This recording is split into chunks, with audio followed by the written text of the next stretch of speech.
With the whole AI and agentic era right now, if you're not on the learning train, you are in trouble, absolutely in trouble. And then I always tell the younger up-and-comer salespeople, like, man, this is a great opportunity for you to differentiate yourself. You don't have to be a gray hair, a gray beard, or whatever that analogy is. Just go in and learn the crap out of AI and what you can do to improve your personal productivity, and you can leapfrog people faster than ever. Great time to be in sales, actually. I love the idea that the narrative is the key thing with salespeople. Strong point of view doesn't always need to be the market. I love sales teams that have a strong point of view on how you should evaluate our product. I think a lot of salespeople run away from being labeled cheap, and the reality is no, they're just at a nice price point for what the product does. Live with Craig tying his shoes. What? We're going? I like it. Are you a loop-swoop-pull guy? A what? Or are you a bunny ears guy? Which one are you? I don't know. I'm not sure. I know where you're going. Help me With out. your I want tying your shoes. You're a loop, swoop, and pull guy, or I was wondering about that too. You know what I do now is I copy the kids and I don't tie them. I tighten them and put them. I tie them under. I put them under so you can't see the tie. Look at that. That's very progressive, Craig. I like that. I'm a loop guy, Matt. Are you? Yes. Yeah. What are you, Matt? I'm a loop, swoop, and pull. Been that since day one, baby. Oh, Since I came out the Velcro. Do you ever do the doubles, the double? So you loop it twice. I have one of my daughters that does the double loop. Yeah, both my kids have gigantic feet, and their shoes are always untying. So yeah, we double knot all their shoes. This is a kind of interesting conversation that our audience loves, you guys. Yeah, it's when we kick in with talking about nut is just that they everyone that listens to the show, that's what they always mention. So I love that. From ABM to PLG, from medic to medpic, the world of business is constantly evolving. We'll cover the who, what, where, when, why, and most importantly, how you get the transaction. I'm Matt Amundson, and he's Craig Rosenberg. Let's get started. All right, but let's get to business. Today's guest. You ready for this? I am. Because he's a peer of mine. Mm-hmm. He's the sales advisor at Costanoa Ventures. We share some portfolio. I mean, people love Jim.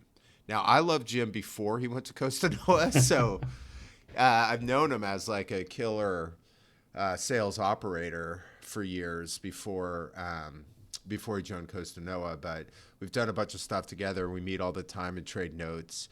And I always like the conversations we have about him sort of helping companies sort through their sales. And his stories range from just helping people get their sales feet under them to optimizing teams going forward. And so, guys like him have seen a lot over the years. And so we just love having guys like this on the show. And so, ladies and gentlemen of the transaction community, today's guest is Jim Wilson from Costanoa Ventures, my buddy, and a potential, depending on how you do, Jim, all right, a potential multi-time guest. Oh, wow. So, you're calling your shot. No That's pressure. my goal. No That's pressure. what to shoot for. No, all right. No exactly. pressure. No exactly. pressure. And first time, though. But, Craig, back at you, I admired you from the days of Topo. I was always at those events. They were great learning events, and I consider it an honor to be working with you at our two different venture firms. Actually, you know what? That is a good point. I want to say this, Matt, about Jim. Yeah. A lot of CROs, presidents, et cetera, like his level, don't like to learn anymore. He was always a learner, always listening, taking that stuff in, and always offering back. It's a good lesson for very much. You don't know everything. And man, with the whole AI and agentic era right now, it's if you're not on the learning train, you are in trouble, absolutely in trouble. And then I always tell the younger up-and-comer salespeople, like, man, this is a great opportunity for you to differentiate yourself. You don't have to be a gray hair, a gray beard, or whatever that analogy is. Just go in and learn the crap out of AI and what you can do to improve your personal productivity, and you can leapfrog people faster than ever. great time to be in sales, actually. It really is. It actually is. It's funny because it reminds me a lot of like the era of, I mean, it's bigger, but it reminds me a lot of the era when like marketing automation was just like coming into fold and people were like, oh, I'm so behind. Like, I don't understand the concept of a nurture or how to build it. And everybody was looking to their peers to help them sort of design the work. And it feels a lot like that, although clearly the stakes are a lot higher. Yeah, very much. Yeah. Totally agree, man. Totally agree. All right. So let's, we got two essentially sections of the show. One is we just ask you for your best and greatest go-to-market stories. And then two, we'll ask you about the, 2 or 3 things you're seeing working today with your travels. So the first one is, Jim, tell us a story. What do you got for us? All right. Well, I got one funny story for me personally, which I'm going to get to. Before I do that, I just wanted to point something out that Craig and I talked about, and Matt, you will appreciate also with your marketing background, which is what's up with companies' swag game these days. So, not to date myself, but I remember back to where swag was just a t-shirt and it was maybe some pencils and a notebook. Someone reminded me the other day that you used to get these branded notebooks, but now swag is hat, right? Swag if it's cold weather, right? You got your beanie with the top on it. Mm-hmm. You got socks, right? So these are all our portfolio companies. By the way, this is great branding for me with our portfolio companies. Just a little subtle branding, right? Yeah. But there's a t-shirt. Buy workflow tools more. Yeah. And then I was looking in my garage last night. So there's my old company, SumoLogic, President's Club. Right. 2015. This was a beach bag that is still my wife's favorite beach bag. And then we have a company in the defense tech space, Hyterion. They did it. They one-upped it. This is one of these ones where you can stick a beer and drinks in it. It's a cooler. It's got this whole thing in the top, and I use that all the time. And then the last thing I'll just show you is, again, like the level of the swag, because I know, Craig, you've posted about it before. Lululemon, right? One of my nicest jackets. Arc'teryx. By the way, this is Costanoa. Wow. This is the one I like about Costanoa. The rule of swag is not a big, huge logo. Nice and small right in the back of the neck area. So it's a nice one. Subtle. We just sold a company, Signal, to CrowdStrike. Got this nice Cotopaxi jacket, right? Oh, yes. So I'm wearing that. Yeah. Wonky sizing from Cotopaxi. Yeah, actually, great point. The arms were way too long. I had to return it. I'm never a medium, and this is the one time I had to return it for a medium. Very good point, Matt. Spoken like a marketing person. And then this is the new, this is one of our companies, Run Reveal, and they gave me a Lululemon.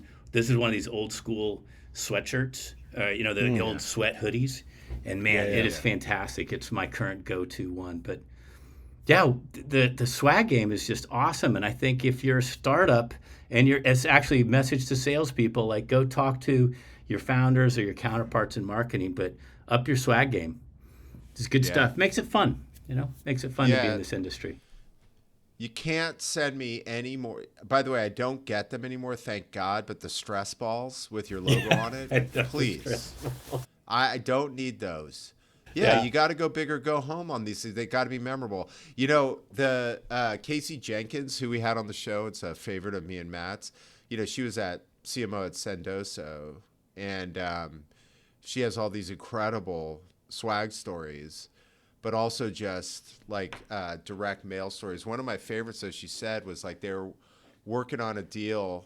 It was a prospect in their ICP that they've been working on for a while. They noticed on social he's hosting a barbecue that weekend. Yeah. They sent him meat, barbecue sauces, everything for the barbecue. I love that. He takes a picture, of course, with that before he does the barbecue. Yeah. And, and they're engaged with him right after. There's a lot. You have to do so much to pattern disrupt. You have to not have to do so much. You have to be creative. You have to be creative, right?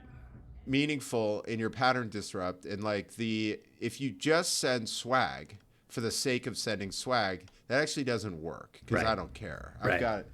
when I saw that you wanted to talk about it, I was like, I got to get ready. And we have obviously a lot of good stuff here too, but like, you gotta make it, make it meaningful, and just a little bit of either like a Cotopaxi jacket. That's something that I don't want to have to go buy myself, but I would wear as long as it fits. As Matt said, oh my Correct. God, man, the thing was so tight around my belly. I don't even understand. But then, like, it was wild. It was like everything else fit. Yours, you've got a different fit problem, because my Cotopaxis, Matt, was the first one I got. Like the arms were like gorilla arms. Like I don't know what was going on there, but I looked at it. I was like, I have short arms, but they're not that short. Like there's something wrong with this thing. They brought that up in your draft grade. But Greg, I agree with you. By the way, the thing that is fascinating to me is there's more opportunities than ever to brand things, foods, wine bottles, things like that, and just to be creative. And we'll talk about it a little bit later, but buyers care about that stuff. Buyers care that you actually are looking at them and thinking about them, and you did some research on them, and they know what they like. People like that. The double-edged sword of sending swag and direct mail is like, it is definitely not it's the thought that counts type activity. Yeah. As like crappy as that sounds, you're like, oh yeah, I'm just trying to give somebody something great. Like you can miss in a big way. Yeah. Like it's part of the reason why like you either got to focus on something that's really high quality or high cool. It's typically why I tend to stay away from alcohol. There's nothing like sending somebody something and they're like, "Hey, cool. Right. I've been in the program for 7 years. Thanks a bunch." And you're just like, "Ugh." Have you tried coffee? We had one of our companies do coffee. They actually in the era of COVID, they did a webinar which was a breakfast time. They did it during the morning, and they sent people out coffee, and that seemed to work well. Oh, I love that. No, very cool. Yeah. I have two things to mention. One is for everyone listening to the show, if you want to send me anything, you send me bottles of whiskey or bourbon because it's a pain in the butt to go to the store and get something good. And then, but I have another. Carrie Lou was saying she has it's called, I think, Business Bricks. They do Lego. They do custom Lego, and developers have a predisposition for Legos, a large percentage of them. And I was like, that is brilliant. Yeah. And it's just out of the box. It's different, Also consider, and we're going to talk about events, but consider that as a little gift for an event. One of our companies, Bug Crowd, sells to securities and hackers. And one of the things they had is a little lock pick set. So literally something that you can go and practice and learn how to pick locks. Now, I don't know how, if there's liability associated with that, but it was just a great creative idea for their community of hackers that you could get this little tiny thing and learn how to pick a lock.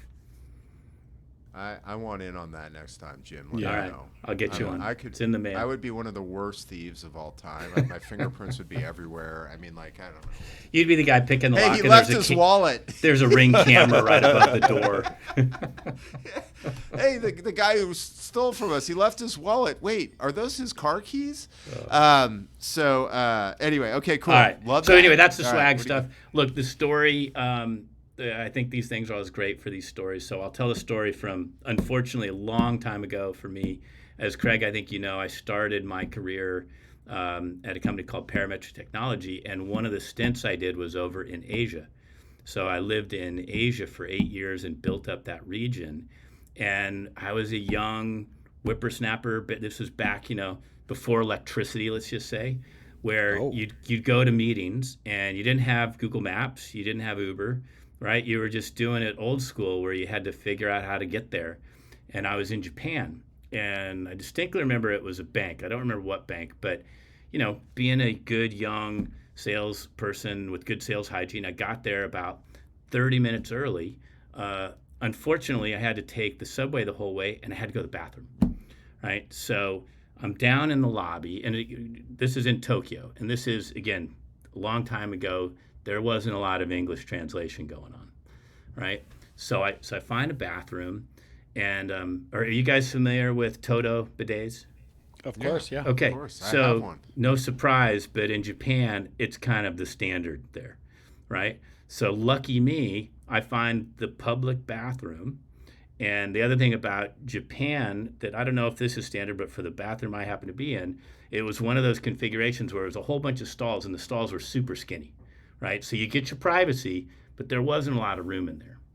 And by the way, this is also in the era where you guys like me wore suits. So I've got a nice suit and tie on. I remember it was a light gray suit, which you'll understand why that's a problem a little bit later. So I find my nice, pit stop here, pleasantly surprised. I've got a nice warm toilet seat, do my business. Then I finish and I turn around. Well, it turns out with Toto Bidets, if you know them, they've got this big panel, and that's great, except that it was all in kanji, all of it, right? And I had this very simple problem, which is how to flush the toilet. So I'm standing up, I'm all done, I'm in my suit, I'm in this little tiny, thing, and I'm like, all right, I came up with the bright idea that I'm just gonna press every single button and see what happens. So I just lean over, press all the buttons, and the toilet magically starts flushing. Well, the mistake I made was I wanted to know what that symbol was, so that in the future, if I ever ran into this problem, I'd know which to press. So I lean over, I'm in the process of looking, trying to figure out the kanji. All of a sudden, the bidet arm pops out, shoots water right in my crotch, like literally a direct shot. Not only that, but I'm stuck in this 4x4 box, trying to wiggle. I couldn't get out of it, and so obviously I escape. The bidets attacked me. I'm now 20 minutes out from my meeting, and it looks like I have a nice huge pee stain right in my suit. And I made a game day decision to decide that I would show up to the meeting 10 minutes late, which in Japan is a little bit of a faux pas, but it did work. And let's just say that I was in front of the bank walking back and forth, air drying a little bit my suit before the meeting. So did you get the deal? I don't know if we got the deal. I know the meeting went well. And more importantly, Craig, I didn't walk into the meeting and they all asked me in kanji, like, did you pee your pants right before the meeting? Yeah. Which is what I was worried. Wow. You know what, Jim? We love stories. Like, we have this thing. It's the craziest thing on the show. Like, we want people to tell a story. It's actually been really hard for some people. Yes. That's exactly what we've been asking for the whole time. So message to people that are listening that were on the show. Can you have some fun and tell a story like Jim about getting sprayed by the bidet on his crotch? Yeah. Yeah. By the way, I knew there was a bidet part of this, but I wasn't sure where you're going there, and so that was even better. And I can imagine the small stall.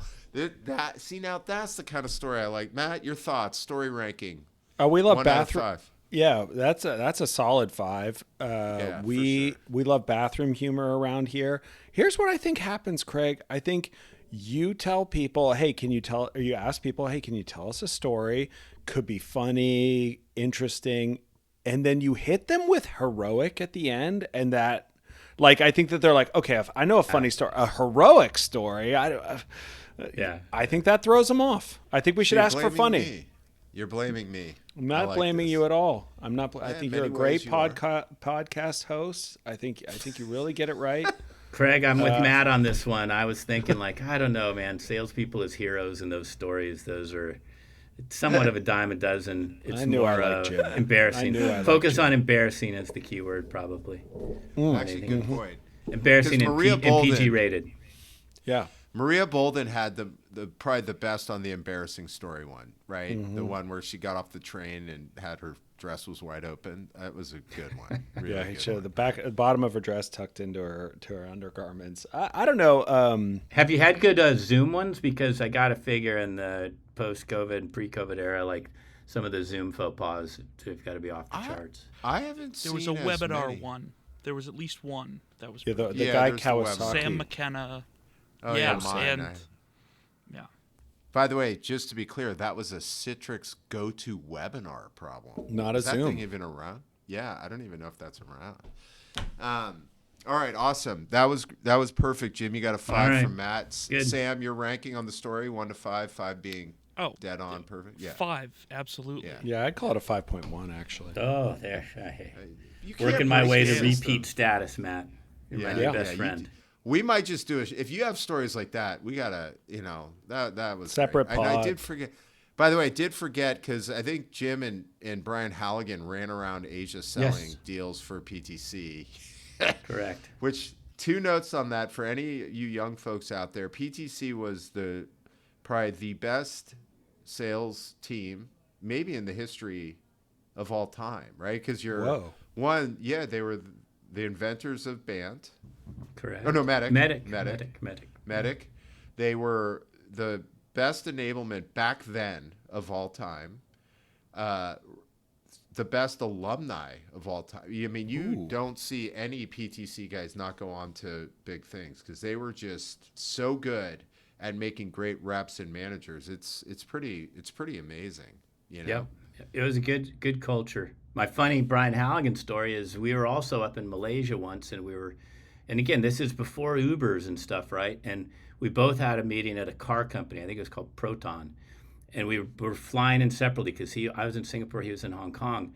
And I'm in a taxi. Again, no Ubers. Like, this is literally a taxi where I'm paying him in cash, and he doesn't speak any English. And we're heading out there, and we're on the side road. And all of a sudden, I drive by, and there's another taxi on the side of the road. And there's a guy, an American guy, not Malaysian, in the back seat, completely sprawled in the back, sleeping. And it turns out it was Brian. And he'd gotten there early. And he wanted to take a little nap. And for those of you that know Brian, he's famous for his naps. And so, it was fun times over there. Fun times. That's amazing. See, look at that. You even threw another one in. I like it. Brian Halligan humor. Craig's a big car napper. Craig? Huge car napper. Really? Yeah. Huge. I used to travel all the time, right? Like, all of us. And like, I met a guy who was, had served in Iraq and Afghanistan in one of the airport, when I'm waiting at the gate. And I said, well, give me one thing you've learned. And he said, here's the one thing I've learned is if you have the chance to sleep, take it. Even if it's 10 minutes, even if it's 20 minutes, just take it, right? Because, when we were out there, if we had 10 minutes to sleep, we would take it. And so I've been like, okay, well, I'm in a car. Let's just go to sleep. I sleep in the air. I can't sleep on planes, which is a different story. But like when I'm in the airport waiting for my flight, I sleep. If I'm like, even for 10 minutes, that was the best tip I've ever had. That's a good tip. Tip of the day. I have the same problem. Can't sleep in planes. All right. So let's look. One of the things maybe, Craig, to tee up the what's working well is, as you know, we both do this, but for our portfolio at Costanoa, we're early stage. So a lot of the times I'm working with the first sales hire and the founder. And my kind of soapbox thing that I'm on to right now is just having a strong founder point of view when you go to market.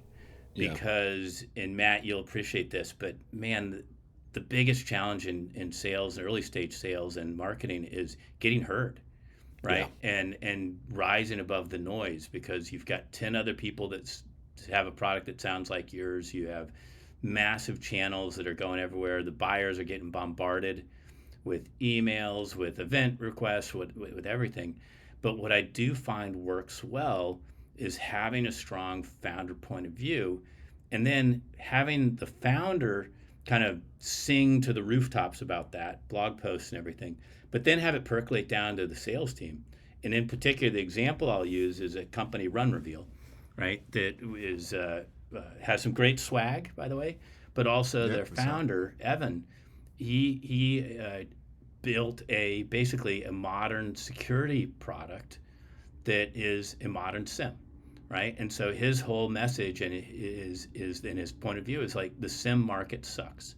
The existing products are old. They're built on poor architecture. They're too expensive. You don't get any value for what you pay for. And he's got T-shirts made that talk about this. He writes about it.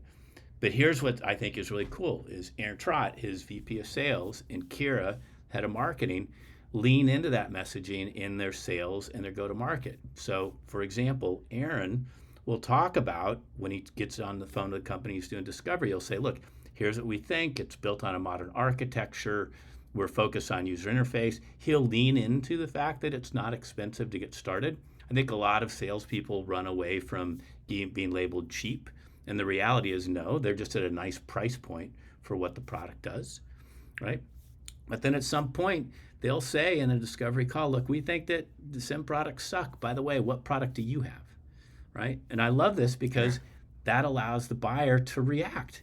And, if the person says, hey, I've invested $10 million in Splunk and I don't think it sucks and we're pretty happy, great. Much rather know that now, the beginning of the discovery call, than after 5 or 6 calls afterwards, right? So they use it as a really good tool in a respectful and a professional way to qualify their accounts and to qualify their opportunities. So I just think having a strong founder point of view is key right now. And for salespeople, I think salespeople can use it as much as founders. Yeah. So we just had Chris Orlob speak to our portfolio, and he had like the 4 rules of successful revenue teams of this time. Like number 1 was like know where you win and take out those that don't. So ICP. Yeah. The second one though was have a narrative, and like if you don't, he's like, I've worked with 5,000 companies. The companies without a narrative are the ones where their salespeople struggle. Yeah, exactly. So that, and what you're saying is even bigger, which is like, so like I'll just like Scott Albro, we're having him speak at our event. He has of course you do. And one of the things that he says is, our objective with the founder is for the founder to become personally synonymous with the market or category that their company exists in. In order to do that, you can't just hang around. Yeah. You can't just tell the same story as everyone else. Your narrative is what makes you interesting and allows you into this club. And that is like really important. Now, and everyone thinks you don't always have to say the current thing sucks, although it does work well. It's like the basis of Challenger, right? But like you can also just speak to the future. You can tell your personal story. There's a lot of ways for the narrative to come out. And then as you said, if we can package that narrative, because a founder is going to have 20 conversations a week where that narrative is being stress tested and becomes personal in the part of them, that we want the company to be part of the company and the way that they talk to the market. And I think that's a big one. I'm not sure everyone thinks about it. I know. I don't think they think enough about it. And Craig, to your point, I love the idea that the narrative is the key thing with salespeople. Strong point of view doesn't always need to be the market.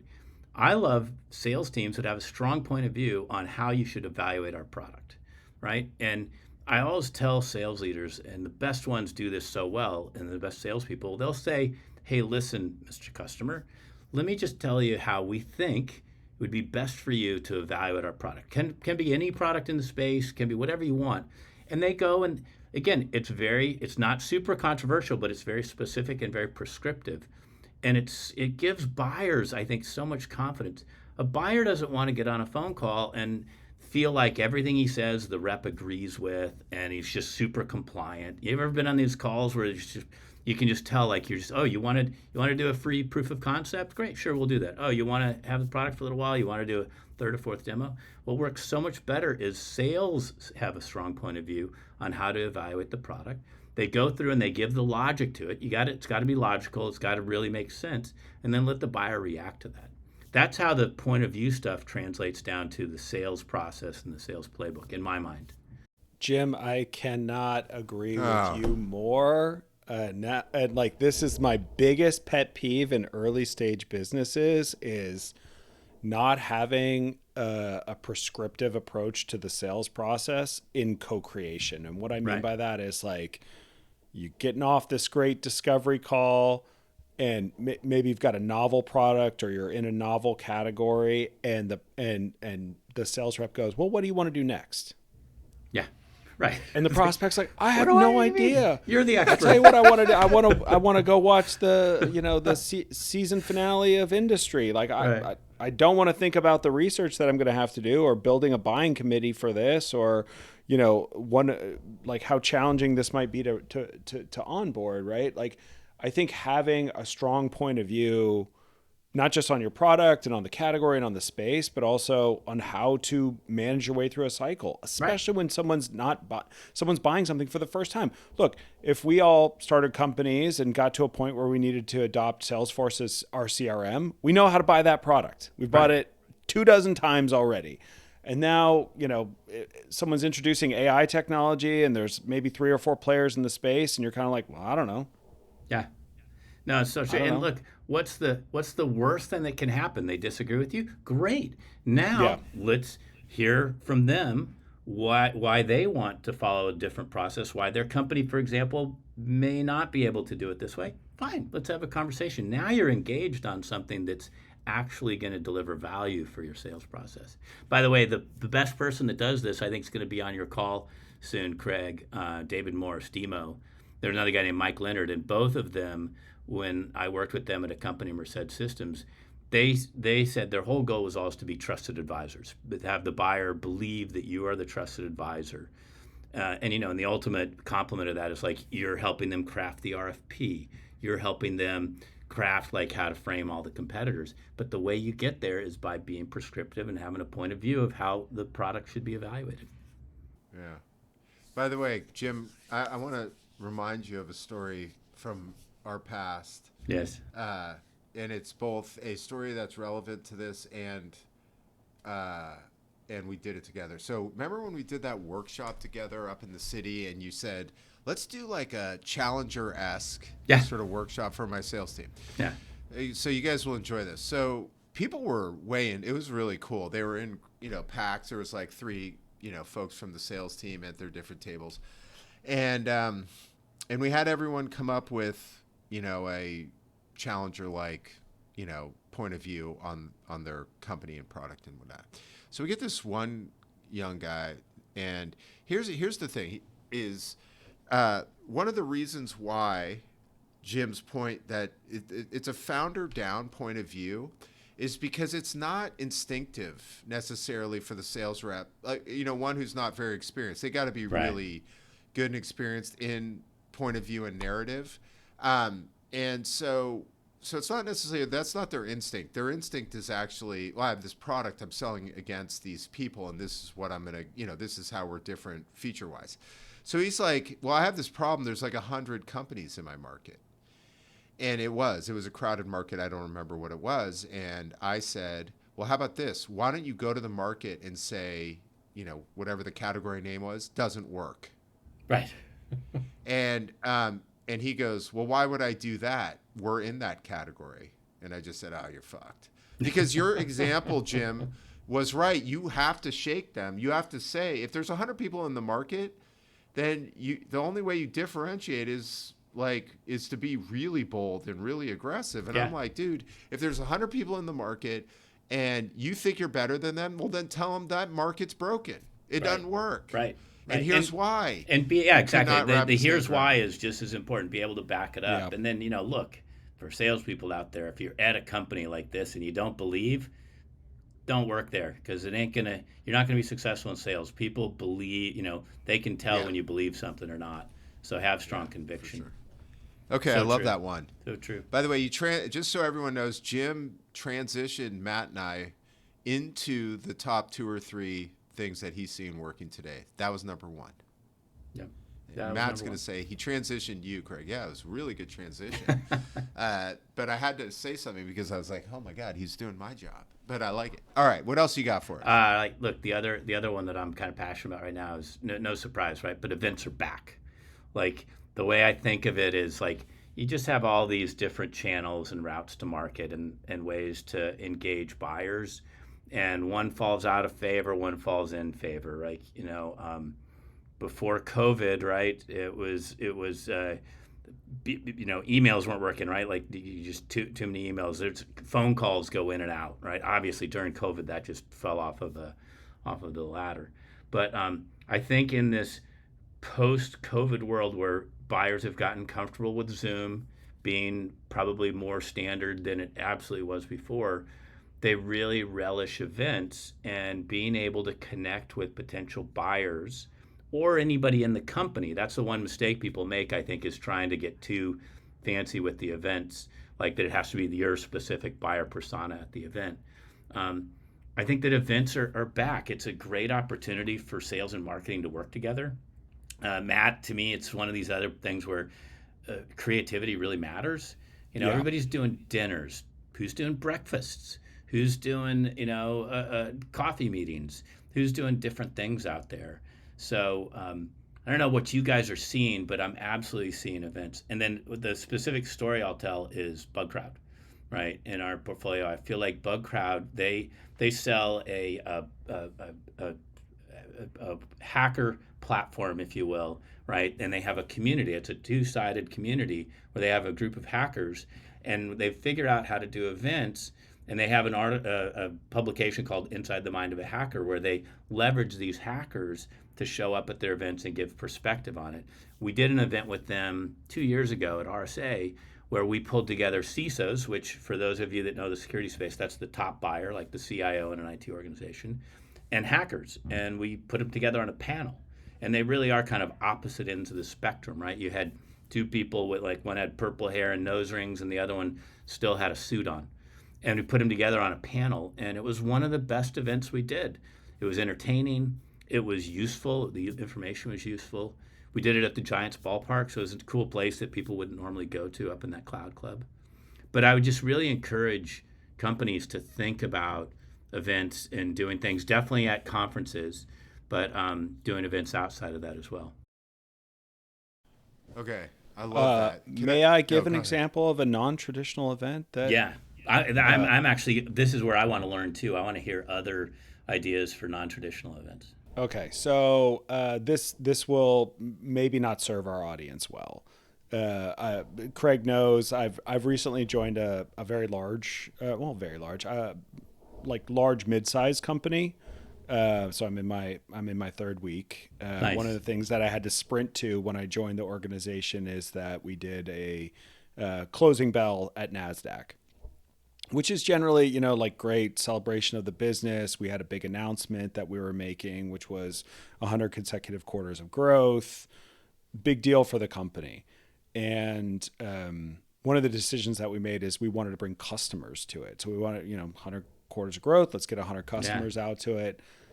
And it's not necessarily something that you would bring customers to, right? Like, because you more think about it as like an executive team or maybe members of your board would come for something like that. And we turned it into this absolutely rocking customer event for us. We got, you got the big video sign outside, and traditionally you just put your own employees on there. We made sure all of our customers got on that. Right. And then in addition to that, we're giving them all like a framed photo of themselves right.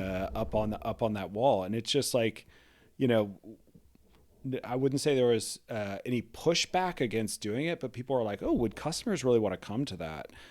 And then, they had a fantastic time, and the feedback was great, which is awesome.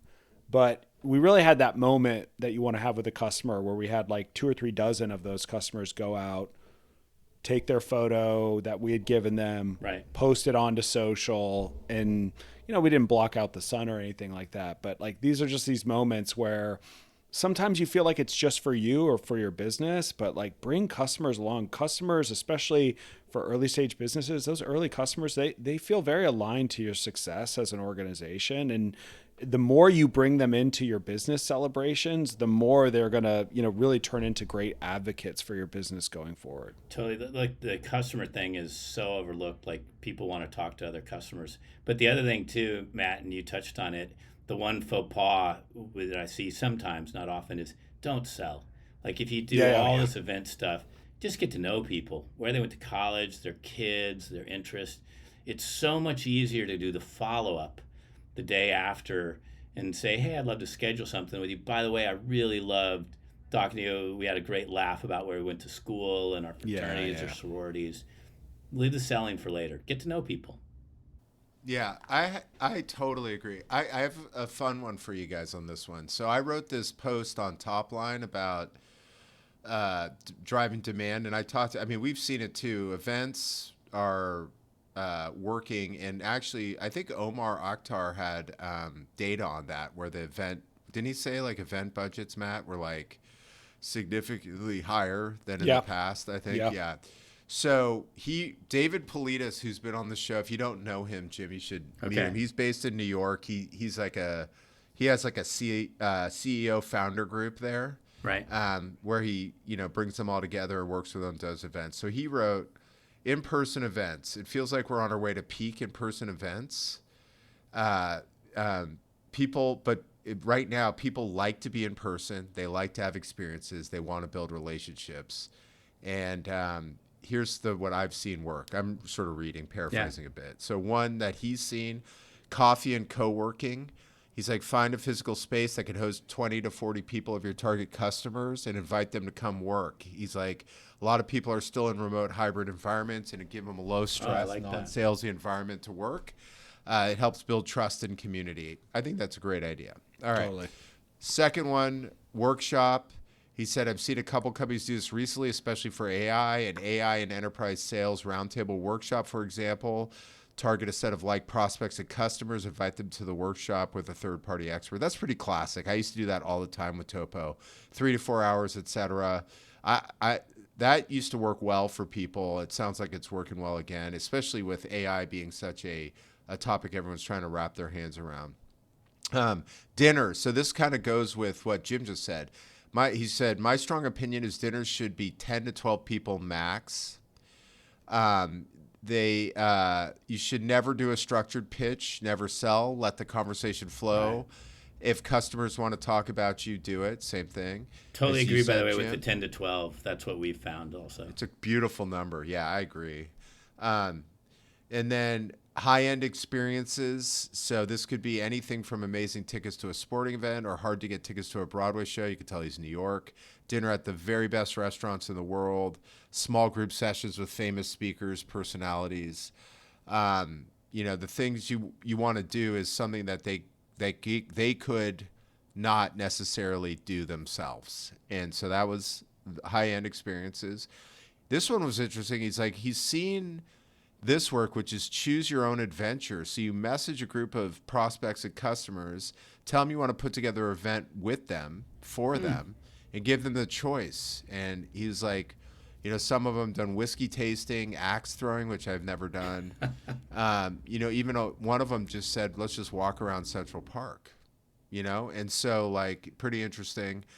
I would just leave it at that. So you can see people are back to sort of figuring out, since events, everyone's craving them. I mean, our event, by the way, that Matt and I are putting on, Jim, that you're coming to, and your portfolio might be coming to, is, we got to 75 signups with just some social posts, and we can only fit 200, so people want to do this stuff again. So anyway, I'd throw those things out there. But that's for all the people that end up listening to this. I'd love it if they put in the comments some ideas and things that you've done, because there's no playbook on it.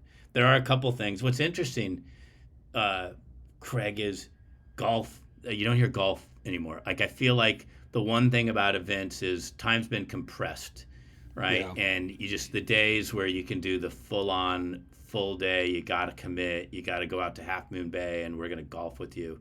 I don't see as many of those. I feel like they're 4 hours max. It's a dinner, it's a half day.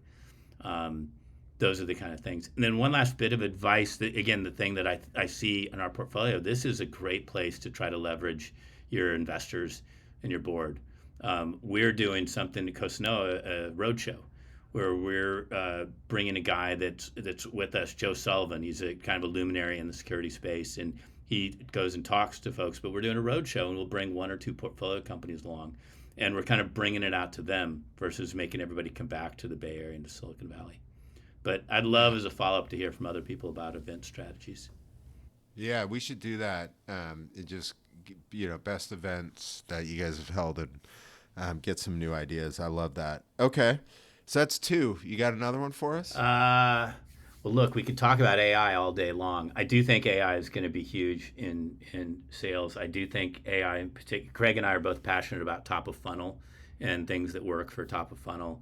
And I feel like there was this initial backlash of I'll call it the AI SDR, right? That people said, oh, let's try it. Oh, it absolutely doesn't work. Well, it's somewhere in the middle. There's a lot of functions that I think agents now can do around systems of record and automating tasks, automating research, putting things together. And I think for all the salespeople out there, experiment, push it, especially with Claude.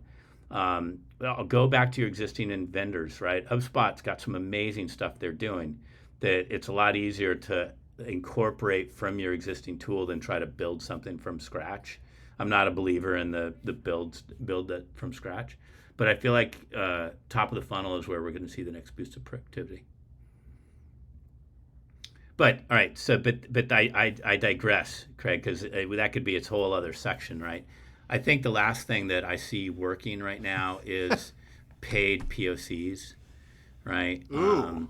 Okay. And All yeah, right. a little bit of a counter, right? And by the way, and I say that in POCs, proof of concept, proofs of value, I also think that POCs in 2 or 3 years may go away entirely. If people really start to build out consumption model products and you can just let them try it, that's probably the best. And that the reason I always like that from a sales perspective is it forces the engineering team to build a product that actually can be used without massive human intervention to stand it up. That said, there are still products out there that are complex, that do take a while to set up and deliver huge amounts of value. And I've just seen a big trend in this. And the company I'll talk about in our portfolio is Feldera. Feldera sells a product that really allows for improvements in batch processing to do it using deltas. So they can make a company that has a huge amount of data and moving huge amounts of data, do it in a much faster, much cheaper, and better quality. But they've had a lot more success with early companies, again, back to the strong point of view, saying, listen, our product works great. It's complicated to set up. There's a whole bunch of integrations. There's a whole bunch of workflows you need to build. But once you do it, we will show you how much value we'll add to this. And they charge for it. And they don't shy away from it. And I feel like that's somehow, as we got to where products are always easy to use and no one charges professional services anymore and customer success is out there, people forgot that sometimes there's products that do require that. And you should just lean into it. Yeah. Embrace it. I love that.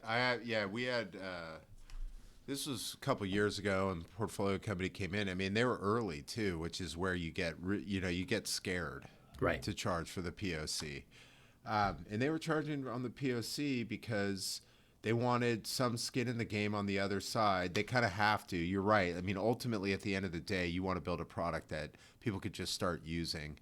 But in absence of that, or if there's complexity that requires that they do something a little heavier, the paid POC is like a level of commitment that'll ensures that they're going to have resources on their side to go make sure this thing works or doesn't work.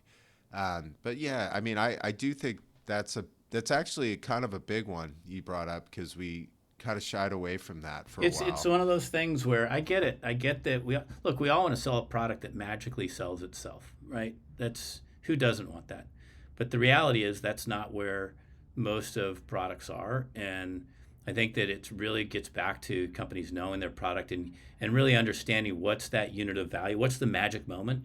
I'm really into right now salespeople understanding the magic moment they can have with a buyer interaction with their product and how to do that. And a lot of times it's not a quick hit. It's something that's going to require a little bit of commitment, and you need to know that ahead of time. And the consultant we brought in, we had a go-to-market consultant, Amy Kalakaros, who helped Feldera kind of figure that out. And then credit to Lilith, the CEO, he was initially nervous about it, but man, he leaned into it and he really understood it. It was super credible.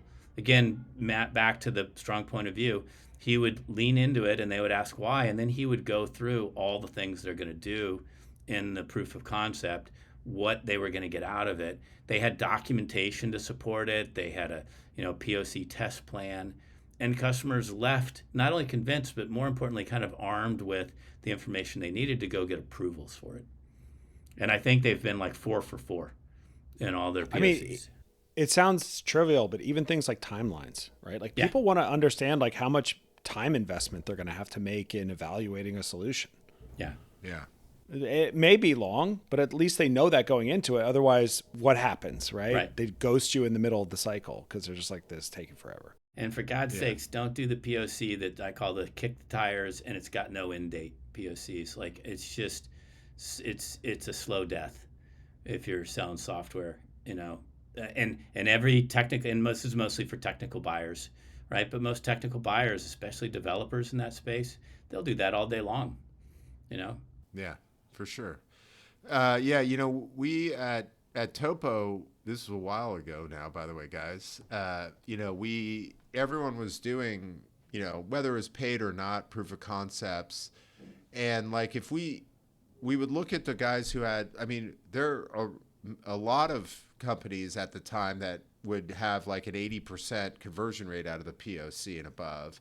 And then we had some where like we'd go in and it's like, how is it possible to have a 30% conversion rate off a POC? Like they shouldn't even be in the thing. Yeah. But Robert Kaler on my team, what he did was he created this sort of template for what he called the managed trial, managed POC. And so we looked at like what these successful guys do. One of the things we learned was that if you gave someone 60 days, at the end of the day, once it was installed, the highest usage rate was within 2 days, 48 hours. And you wanted them to do that because once it got punted, then you were dead. So it was a small trick, but what he'd say is like, first you got to do a kickoff. And as Matt said, there has to be a timeline that you share with them, that you work them through. Yeah. And he's like, and then you say, great, we will check in. This is your install, etc. We will do a call that we're going to set right now for 48 hours after you launch. Right. Because they're going to say, well, let us do it and we'll check back with you. And like that, for a lot of these guys, like that is where you can actually go in for the close on that first call, because you have to, one of the things you would train them is like, what are they, remind them what they're focused on and point them to look at that.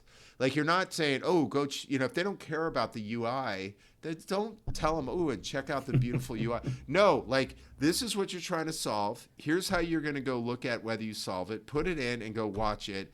And within 2 days, they will know whether it solved their stuff. Now, if they need more time after that, that's fine. But you've reestablished what they're doing the POC for. Correct. And then what he would tell people, create a report at the end that you use for everyone and put in the timeline that you want to present this report to the decision-making team. Right. And he's like, that way it doesn't end also with the user who's most likely to be doing the POC or the lower level folks, them saying, well, this worked great, and them not knowing what to do next. You've got to, do your discovery up front so you know what they're trying to solve and create a report that shows how you solved it, and then set it up so that you as a salesperson or an executive can go and bring that to the broader team. So it's these little tactical plays that fit within the POC trial process that, help manage it, help bring it to close. And like, it was like incredible when we looked at the folks with the terrible conversion rates there. It was like, yeah, go try, right. See what happens. No, many people don't even do it. But you brought up something that reminded me. I always tell people in the topic of POCs, everyone focuses on the technical validation of the POC, but the reality is a good proof of concept, proof of value does technical validation and business validation. Yes. And the business validation is what you have to focus on. I work with a company, Merced Systems, and they sell a very complicated product that does orchestration for AI neoclouds, right? For all these big data centers that are setting up. The technical part is super hard, and this is the other surprising thing is, or not surprising, is most good products, the technical stuff will work. It'll work as advertised, it'll work in the environment. But you as a salesperson, what you got to do is figure out how to get the business validation and the business justification done. And that's what the best salespeople do, is they do technical validation and business validation and accomplish both of those in a POC. Bam. Easy. Sounds buzzer. Easy, right?